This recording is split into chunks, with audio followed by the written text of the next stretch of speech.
ప్రేమ, పెళ్లి, బంధం ఈ పదాలకు అర్థం ఒక్కో తరంలో ఒక్కోలా మారుతోంది.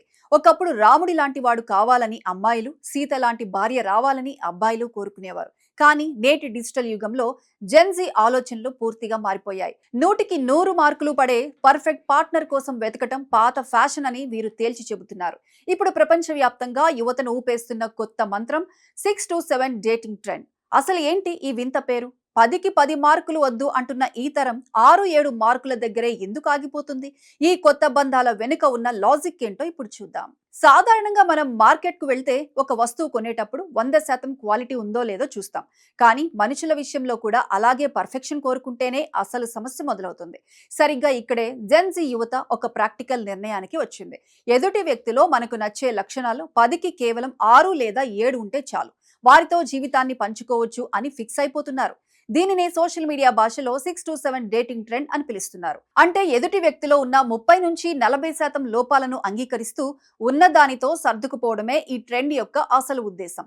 సినిమాల్లో చూపించే హీరోల్లాగా, హీరోయిన్లలాగా జీవిత భాగస్వామి ఉండాలని కోరుకోవడం ఒక భ్రమ అని నేటి యువత గుర్తిస్తోంది.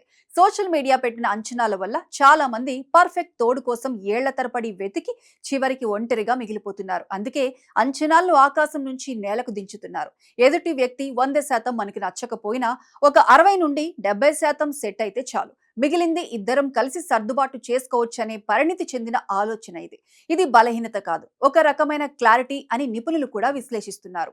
ఈ ట్రెండ్ వల్ల కలిగే అతిపెద్ద ప్రయోజనం ఒత్తిడి లేని బంధం. భాగస్వామి నుంచి అతిగా ఆశించినప్పుడు గొడవలు కూడా ఆటోమేటిక్ గా తగ్గుతాయి.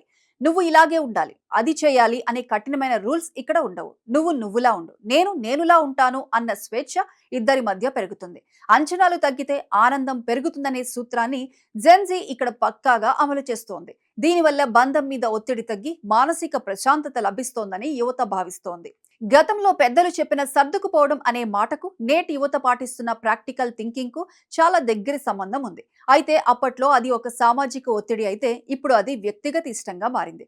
పర్ఫెక్ట్ వ్యక్తి కోసం వెతుకుతూ కాలాన్ని వృధా చేసే కంటే సరిపోయే వ్యక్తిని ఎంచుకుని బంధాన్ని నిర్మించుకోవడమే మేలని వీరు నమ్ముతున్నారు.